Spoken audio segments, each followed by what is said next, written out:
Mimi najua watanikujia, si ndio? Mimi nawajua, hao watu nawajua lazima watanikujia. Lakini mimi siogopi. Wacha wakuje, si ndio? Hata wakiniua, wasiponiua bado nitakufa tu, ama namna gani? Lakini ukweli lazima ufanye nini?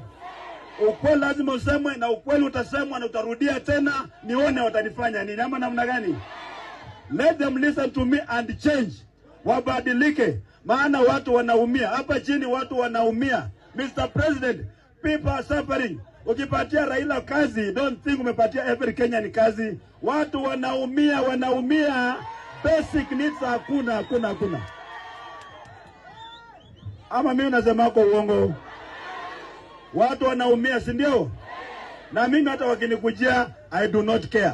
Hata Yesu mwenyewe alikuwa mwana wa Mungu, akakuja hapa, watu wakasema yeye sio mwana wa Mungu, akadanganya, anadanganya, wakamuua, si ndio? Lakini miaka 2000 baadaye, mapasta, mabishop, mareverend, hata mwenye ameomba hapa anakula kwa jina la Yesu, si ndio? Hata yangu wakinifinya, watu yangu, ile mbegu napanda kwa roho zenu ya kuwakumbusha kwamba mko na jukumu ya kupigania haki yenu, kupigania haki ya watoto wetu na wajukuu wenu. Hiyo mbegu isikuje kakufa. Tumeona watu wetu, mambo ya watu hapa kuja kutudanganya na ukora, tumekataa. Katika historia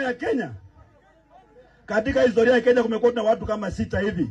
Wamekuwa wanapanga, huyu anakuwa rais, huyu anakuwa deputy, huyu atakuwa prime minister, huyu atakuwa nini. Hawa wanaendelea na familia yao. Wakenya wengine wote tumekwisha. Sisi tumeisha.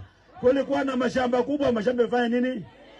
Tumeuza mashamba kusomesha watoto wako na madigrii, hawana kazi. Wakati wa kazi wanauza kazi.